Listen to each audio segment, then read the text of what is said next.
Bienvenue à toutes et à tous, chers abonnés, sur votre chaîne préférée Burkina Info 24. C'est un réel plaisir de vous retrouver pour ce nouveau numéro. Aujourd'hui, nous plongeons au cœur de l'actualité brûlante du continent, avec un focus exceptionnel sur le Burkina Faso. Entre affirmation de souveraineté, rupture diplomatique et grand chantier de la Confédération AES, nous allons décrypter pour vous les événements majeurs qui ont marqué l'année 2025 et ce qui se dessine pour 2026.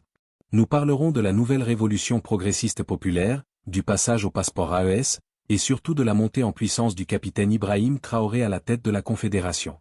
Mais avant d'entrer dans le vif du sujet, si vous appréciez notre travail de recherche et d'analyse, n'oubliez pas de nous donner un petit pouce bleu dès maintenant pour nous encourager. Et si vous êtes nouveau ici, abonnez-vous et activez la cloche de notification pour rester scotché et ne rien manquer de nos prochaines mises à jour. Vous êtes prêts? Alors, on commence. Ouagadougou. L'année 2025 restera gravée dans les annales de l'Afrique de l'Ouest comme celle d'une rupture définitive et d'une métamorphose profonde. Au Burkina Faso, le vent du changement ne se contente plus de souffler, il a tout emporté sur son passage. Anciens passeports, vieilles alliances et codes diplomatiques hérités de l'ère coloniale. Entre la naissance de la Révolution progressiste populaire, RPP, et la montée en puissance de la Confédération des États du Sahel, AES, retour sur une année de fer et de volonté. L'ombre de Sankara, la naissance de la RPP. Le 1er avril 2025 n'était pas une date comme les autres. Sous un soleil de plomb, le capitaine Ibrahim Traoré a scellé ce que beaucoup attendaient, le lancement de la Révolution progressiste populaire, RPP. Ce n'est pas qu'un slogan. Pour le Burkinabé moyen, cela signifie un retour aux sources de l'idéal sankariste. Dans la vie quotidienne, on observe une mobilisation citoyenne accrue. À l'image des travaux d'intérêt commun, on voit de plus en plus de jeunes et de commerçants se réunir pour curer les caniveaux ou réhabiliter des écoles de quartier sans attendre l'aide internationale. L'exemple concret, à Bobo-Dioulasso, des groupements d'agriculteurs reçoivent désormais des intrants produits localement, illustrant le slogan « Produire et consommer burkinabé ». La RPP cherche à transformer chaque citoyen en acteur de la défense et du développement. Diplomatie de choc, l'affirmation d'une ligne dure. Le Burkina Faso de 2025 ne demande plus la permission. En août, un séisme diplomatique a secoué les chancelleries, l'expulsion de Carole Flors-Merexniak, coordonnatrice des Nations Unies. Le message est clair, l'aide humanitaire ne doit pas être un outil d'ingérence, explique un analyste politique à Ouagadougou. Cette décision radicale se reflète dans la méfiance croissante envers les anciennes méthodes de gestion de crise. Pour le citoyen, cela se traduit par une fierté retrouvée, mais aussi par une conscience aiguë que le pays ne doit compter que sur lui-même et sur ses alliés de l'AES pour assurer sa sécurité alimentaire et militaire. 3. L'identité sahélienne, du passeport à la carte biométrique. L'un des changements les plus tangibles pour la population a été la révolution des documents d'identité. En août 2025, le passeport burkinabé a cédé la place au passeport AES. En décembre, la carte biométrique confédérale a suivi. Pourquoi c'est important? Imaginez un commerçant de Dori qui doit se rendre à Bamako ou Niamey. Avec ces nouveaux documents, les frontières intérieures de l'AES, Burkina, Mali, Niger, deviennent de simples formalités.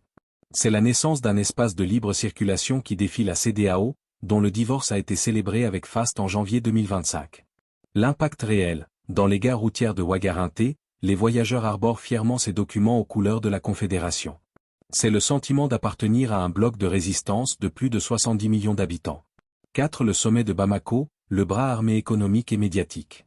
Le deuxième sommet du Collège des chefs d'État à Bamako, en décembre 2025, a posé les jalons d'une indépendance structurelle. 3 piliers ont vu le jour.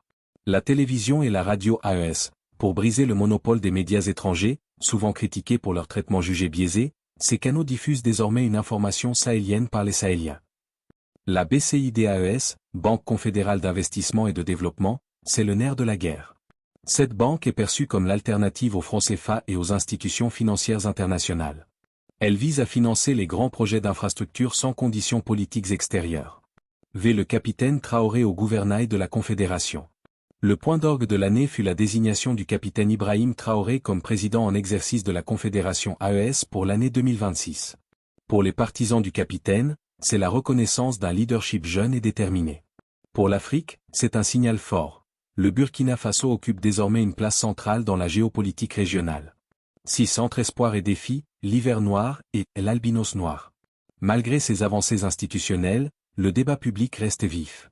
Les expressions mystérieuses de l'albinos noir et de à l'hiver noir continuent d'alimenter les discussions sous les hangars et dans les grains de thé. Décryptage. Ces termes évoquent les zones d'ombre, les trahisons internes potentielles et les pressions internationales qui tentent d'étouffer la révolution sahélienne. L'hiver noir symbolise les moments de privation ou les périodes difficiles liées aux sanctions ou à la guerre contre le terrorisme, que le peuple traverse avec une résilience stoïque. Conclusion, 2026, l'année de la consolidation. Le Burkina Faso entre en 2026 avec une architecture politique totalement renouvelée. Le pays ne se définit plus par rapport à Paris ou à Abuja, mais par rapport à sa propre vision à Ouagadougou, Bamako et Niamey.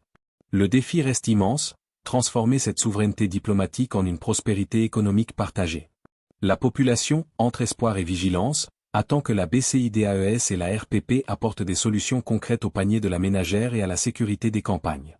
Une chose est certaine, le Burkina Faso de 2025 a tourné une page de son histoire, et il n'a aucune intention de revenir en arrière.